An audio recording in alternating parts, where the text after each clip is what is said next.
কিন্তু এর ভিতরে আল্লাহ তাআলা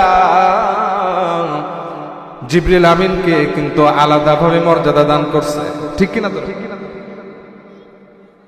এরপরে আল্লাহ তাআলা, এটা তো সাবজেক্ট শেষ, এরপরে আল্লাহ তাআলা চারজন বড় বড় সাহাবীকে আল্লাহ তাআলা বাছাই করছেন, তাদের মর্যাদা বাড়ায় দিয়েছেন, ঠিক কিনা? জোরে বল। একজন হলেন হযরত আবু বকর সিদ্দিক রাদিয়াল্লাহু তাআলা আনহু, আরেকজন হলেন ওমর, আরেকজন হলেন হযরত আলী, আরেকজন হলো হযরত ওসমান ইবনে আফফান রাদিয়াল্লাহু তাআলা।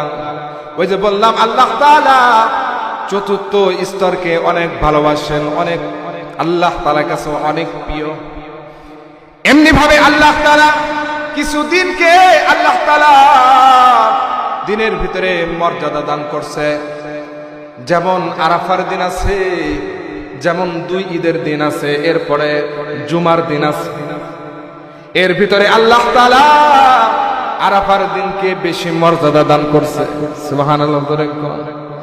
রাতের ভিতরেও আল্লাহ তাআলা কিছু রাত রেখেছেন, তাদের ভিতরে কিছু রাতকে আল্লাহ তাআলা অনেক মর্যাদা দান করছেন। এর ভিতরে হলো জুমার রাত আছে, এর ভিতরে হলো 2 ঈদের রাত আছে, শবে কদর, শবে বরাত আছে। কিন্তু এর ভিতরে আল্লাহ তাআলা কিন্তু শবে কদরকে বেশি মর্যাদা দান করছে, সুবহানাল্লাহ।